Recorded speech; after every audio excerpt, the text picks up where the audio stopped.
Because I've made a few changes to my Wintertide brand build. I wanted to kind of show, it's a Creeping Frost Wintertide brand Trickster. Uses dash brand recall. I have Steel Skin now, and then double Vals, and then I'm running 5 auras. And what I did, as you can see here, I got the 5 auras, and made myself low life instead of CI. I'm just kind of showing some of the main strategies here. Intuitive Leap to grab those 3. Pain Attunement, because we're low life now. Rune Binder, of course, is mandatory. Zealot's Oath is mandatory. I got this really nice double Grand Design setup, and then able to get my Brushwood Death by doing a Megalomaniac.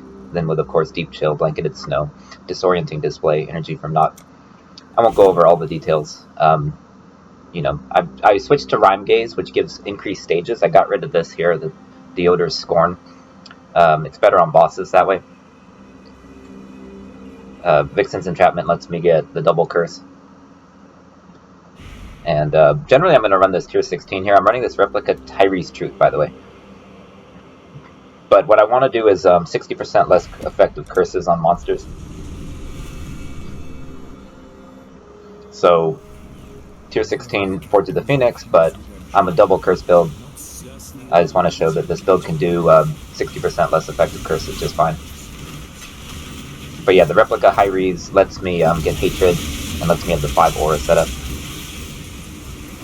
Previously I had free Frostbite with an Impresent, but I was able to keep Frostbite as Blasphemy support. I like having Frostbite as an aura. Able to get Steel Skin now. Low life, I just feel so much more comfortable than when I was running CI. And then I got the Chevrones, which is why my energy shield went down so much. At one point I hit 6200 energy shield, which was really nice. And I've sacrificed it down to 4600, which is lower than I'd want, but this gives me nice damage output. And with brands, you can kind of just dodge in real time. This is not a high dodge build. It's not acrobatics or anything. Needless to say, that would be a nightmare with a high ES build. But you can just kind of dodge using the dash with second wind.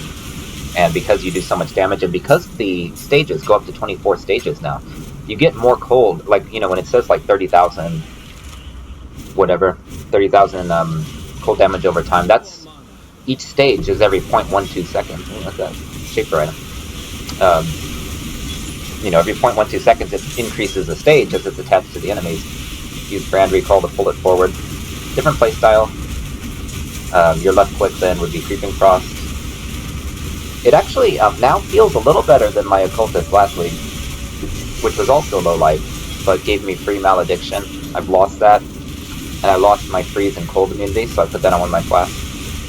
But with the Trickster, then you get Ghost Shrouds, which gives you nice evasion, and then by using my setup at the bottom right, as you can see, just kind of tapping those, keeping my auras away, works pretty good. See, with brands, it keeps going, and then 24 stages. Now, this is going to take longer than usual. The Phoenix is not that hard with this build, but that's because I have 60% less effective curses, and I'm putting Ellie Weakness and Frostbite. Furthermore, I had Deodar's Scorn, which was nice because it gave me +2 to my Frostbite. So it was actually hit a level 24, I believe. Level 24 Frostbite, now it's level 21 Frostbite. But still better because Rime Gaze has the downside also, by the way. It has multiple downsides. One problem with... I'm just kind of dodging as I'm talking. One problem with Rime Gaze is everything's linked with Concentrated Effect, which I don't use on this build. So I couldn't link in certain gems into that helmet. I had to put them on my boot. Otherwise, the mana multiplier on, for example, Malevolence, which is eating up my life with Blood Magic. Having Blood Magic with the mana multiplier Concentrated Effect was a mess, so I had to roll some difficult colors. There we go. And Rime Gaze also has the downside of lowering your ES recharge rate. But all that extra damage, it's kind of nice.